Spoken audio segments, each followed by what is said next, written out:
Assalamualaikum warahmatullahi wabarakatuh. Pada kesempatan kali ini saya akan menjelaskan mengenai bersejarah peradaban Islam pada masa Turki Utsmani. Yang pertama yaitu asal-usul dinasti Turki Utsmani. Pada sebelum tahun 1300, nama kerajaan Utsmaniyah diambil dan dibangsakan kepada nenek moyang mereka. Yang pertama Sultan Utsmani, Ibnu Sauji, Ibnu Artogol, Ibnu Sulaiman Syah, Ibnu Qiyah, kepala kabilah Kap di Asia Tengah.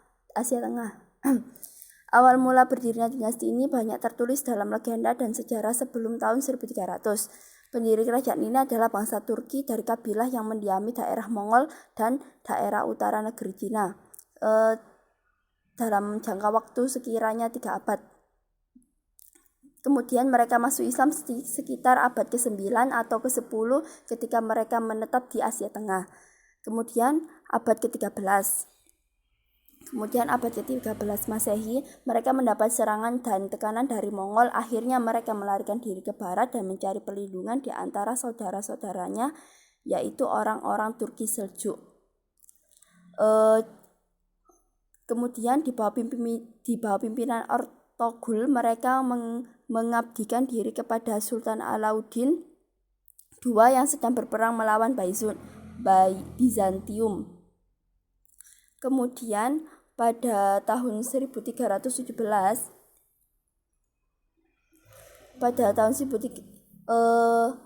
perbatasan Bizantium dan kota Boresat itu sudah berhasil diserang. Dan pada tahun 1326 Masehi dijadikan sebagai ibu kota dari kerajaan Turki Utsmani. Kemudian setelah wafatnya Sultan Alauddin, Utsman memproklamasikan kemerdekaannya dan berkuasa penuh atas daerah yang didudukinya. Kemudian dipilihnya negeri Eskişehir menjadi pusat kerajaan. Kemudian perkembangan Turki Utsmani. Pertama pada masa pemerintahan Orhan, yaitu pada tahun 1326 sampai 1399. Kerajaan Turki Utsmani dapat menaklukkan Azmir, Tavan Shanli, Uskandar, Ankara, dan Gallipoli. Daerah tersebut yang pertama kali diduduki oleh kerajaan Utsmani ketika Murad I.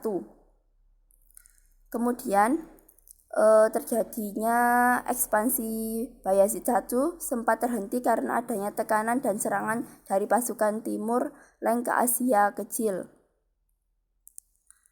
Kemudian kerajaan Utsmani seperti banyak penguasa-penguasa Seljuk di Asia Kecil yang melepaskan diri. Yang selanjutnya Turki Utsmani mengalami kemajuan pada masa Sultan Muhammad II atau Muhammad Al-Fatah.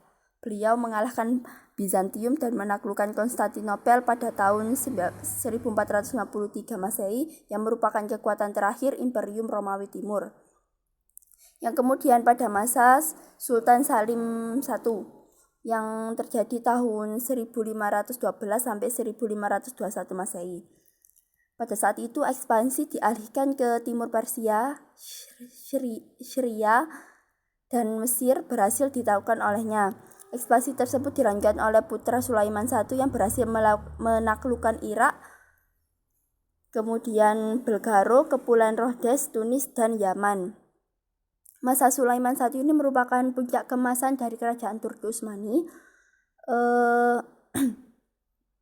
yang dimana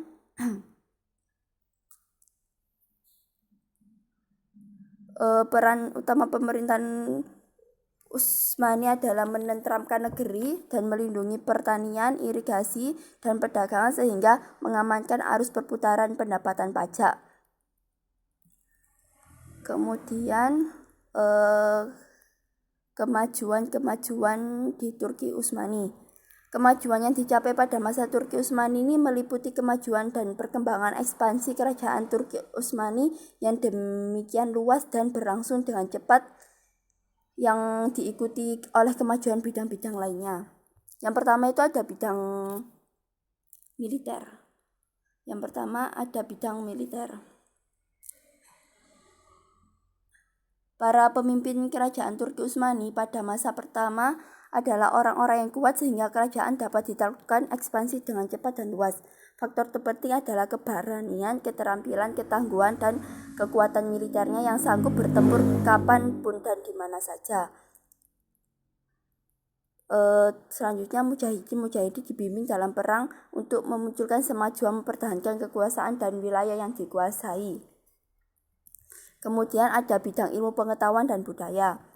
Kebudayaan Turki Utsmani merupakan perpaduan bermacam-macam kebudayaan, diantaranya kebudayaan Persia, Bizantium, dan Arab. Dari kebudayaan Persia mereka banyak mengambil ajaran-ajaran etika dan tata krama dalam istana raja-raja.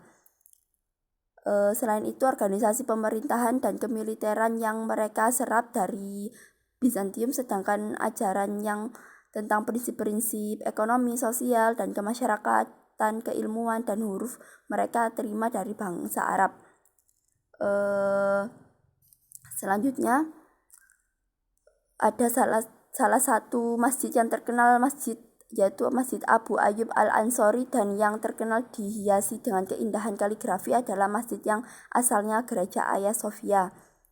Itu sebagai wujud dari kemajuan bidang ilmu pengetahuan dan budaya di Turki Utsmani. Yang selanjutnya dalam bidang keagamaan. Dalam bidang keagamaan ini, agama dalam tradisi masyarakat Turki mempunyai peranan besar dalam lapangan sosial dan politik. Karena itu ulama mempunyai tempat tersendiri dan berperan besar dalam kerajaan dan masyarakat. Seperti dalam kajian-kajian keagamaan seperti fikih, ilmu kalam, tafsir, dan hadis bisa dikatakan tidak mengalami perkembangan yang berarti. Para penguasa lebih cenderung untuk menegakkan satu paham atau mazhab keagamaan dan menekan mazhab lainnya, seperti dilakukan oleh Sultan Abdil Al-Hamid II. Ia begitu fanatik terhadap aliran Asy'ariyah dan sultan yang lainnya. Yang kemudian ada kemunduran Turki Utsmani. Kemunduran Turki Utsmani yang pertama, ada beberapa faktor yang menyebabkan kemundurannya, yaitu yang pertama karena luasnya kekuasaan Turki Utsmani. Administrasi pemerintahannya amat rumit dan kompleks, sementara di lain pihak memang pengaturannya yang tidak ditunjang dengan sumber daya yang berkualitas, malah itu keinginannya untuk memperluas daerahnya dengan peperangan terus-menerus sehingga banyak mengorbankan tenaga, waktu, bukan dipakai untuk membangun negara, hanya sibuk untuk memperluas kekuasaan. Yang kedua, beragamnya penduduk baik ditinjau dari suku, budaya, bahkan perbedaan agama menyebabkan pengaturannya itu saling berbeda. Sebagai kerajaan besar yang merupakan hasil ekspansi dari berbagai kerajaan mencakup Asia Kecil, Armenia, Irak, Syria, dan negara lain, maka di kerajaan Ottoman terjadi heterogenitas penduduk. Dari banyaknya keberagaman ini, maka administrasi yang dibutuhkan juga harus memadai dan bisa memenuhi kebutuhan hidup mereka. Namun pada kerajaan Utsmani ini tidak bisa seperti itu. Yang ketiga, kelemahan para penguasa. Setelah Sultan Sulaiman wafat, maka terjadilah pergantian penguasa. Penguasa-penguasa tersebut memiliki kepribadian dan kepemimpinan yang lemah, akibatnya pemerintahan menjadi kacau dan susah teratasi. Pengganti Sulaiman tidak ada yang memiliki keberanian tegas dan visioner, sehingga mereka sendiri melemahkan kekaisarannya. Karena lemahnya para penguasa ini, maka akibatnya dari kepemimpinan para sultan yang lemah sehingga membuat negara hancur dan melemah juga. Yang keempat, maraknya budaya pungli. Budaya pungli ini marak di kalangan para pejabat yang ingin naik jabatan yang lebih penting. Budaya ini telah merajalela yang mengakibatkan dekadensi moral, terutama di kalangan pejabat yang sedang merebutkan jabatan. Yang kelima, pemberontakan tentara Jenisari.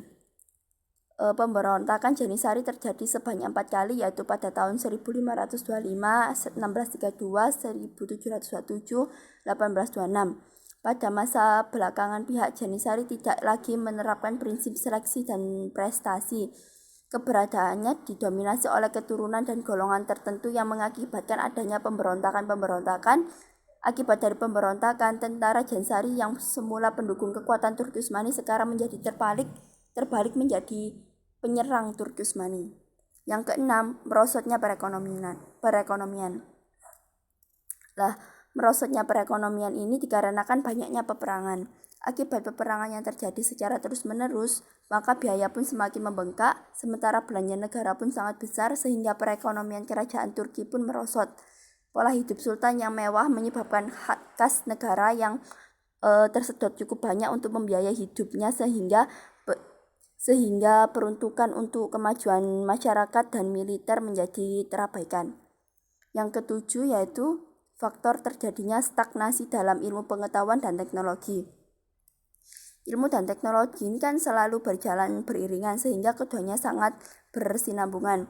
Kerajaan Utsmani kurang berhasil dalam pengembangan ilmu dan teknologi ini karena hanya mengutamakan pengembangan militernya. Kemajuan militer yang tidak diimbangi dengan kemajuan ilmu dan teknologi menyebabkan kerajaan Utsmani tidak sanggup menghadapi persenjataan musuh dari Eropa yang lebih maju. Yang terakhir, faktor terakhir yakni adanya harem. Kekaisaran Ottoman dikenal sebagai kekaisaran yang meresmikan lembaga harem.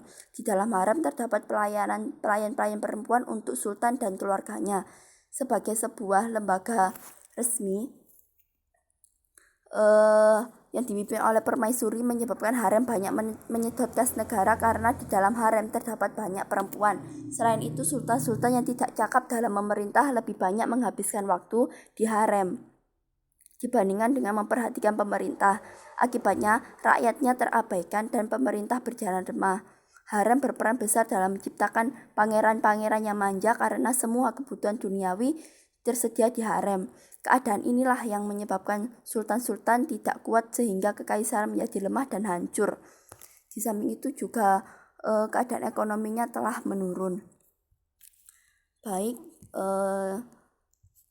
itu yang bisa saya sampaikan mengenai sejarah peradaban Islam pada masa Turki Utsmani.